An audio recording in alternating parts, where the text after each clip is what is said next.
Concluding with The Treasure of the Magi, a study of modern Zoroastrianism by James Hope Moulton. Book 2 is called The Parsis, and Chapter 8 is The Crown of Zoroastrianism.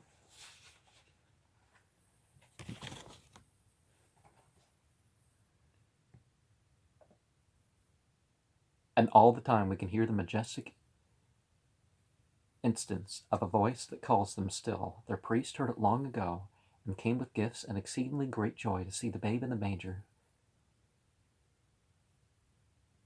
And now the voice calls their forewandered successor. All things betray thee, who betrayest me. It is still as was of old. Ye search your scriptures, for in them ye think ye have eternal life. And these are they which bear witness of me, and ye will not come to me, that ye will not come to me, that ye might have life. And remember that in the Zoroastrian scriptures, you do have prophecies of Muhammad. Jesus, I'm not sure you can really make that point, unless you say, well, it's not true as is. Let's see what it could represent, something like that. Oh, yes, that's James Hope Moulton's way of thinking. But for what India needs and all the world needs is not a teacher, nor even an example, but a life. Well, an exemplar prophet is, yeah.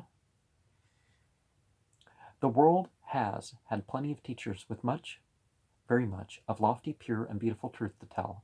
Of all the teachers of the nations, I'm not going to throw in the hate speech that he throws in here, but none has risen higher than Zarathustra. Only partially have any of them risen as high. Well, let's not make discriminations between the prophets. Let's not invent distinctions.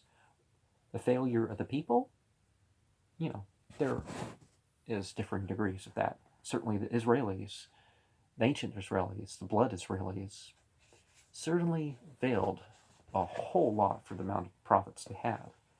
The Persians certainly did a lot better, for one prophet. The conspicuous failure of this greatly speaks eloquence of the supreme need of man. Vital energy, not precepts. Power, not mere example. Grace, not ideals. This is what our Christ gives. Again, he doesn't, why did the Christians think it was even less to bring these things forward? If you're going to look at the evidence. What every other messenger of God can only promise through him. Well, again, none of them do that. He lived our human life perfectly, crowned his human obedience with the death to which men turn for life. Well, actually, that's like the weakest part of the story. He was going to be dead for 3 days, and it turned out it wasn't even 48 hours. And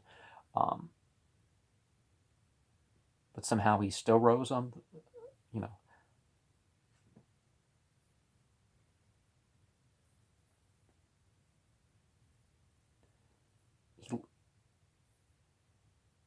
and now he offers to each of us that life of the God-man to be lived again within us.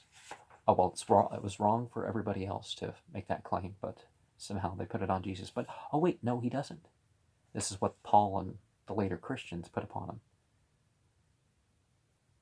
That we may be able to at last do in his strength the things which we would fain to do, and would have always failed apart from him. Certainly the influence of Jesus and prophetic figures certainly made a lot of things possible.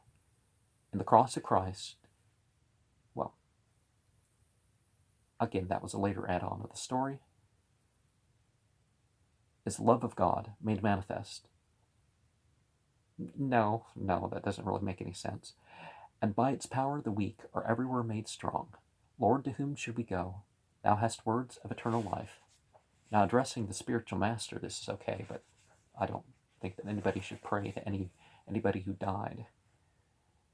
A traveler from England, now within a few days of departure from the continent where he has seen the cities of many folk and learned their mind, recalls with hope and thankfulness the parable written in the sky, When, in the early dawn, he caught the first glimpse of India, a waning crescent moon hung over the harbor of Bombay and faintly illuminated the beautiful city that slept upon its shore. The borrowed radiance faded as the dawn drew on and vanished, not destroyed, but outshone, as the great sun leapt into the sky. Even so, and sooner perhaps than we have dared to hope, shall the sun of the righteous arise on India with healing in its wings. Now, hasn't he spent a lot of time talking about how righteousness and goodness and truth and whatever else it's going to be called is not so important? That somehow the encouraging of it and the discouraging of evil, the active role in taking a good part, rather than just vicariously claiming that somehow doesn't produce righteousness? Well, it doesn't produce the detached from life sort of righteousness, because we have to work the righteousness in this world. But to the Christian who's reading this as a guide to help convert people of other faiths, that's certainly, perhaps there was a lot of that done as a result of this book. But we also see why non-Christians left and right are not accepting.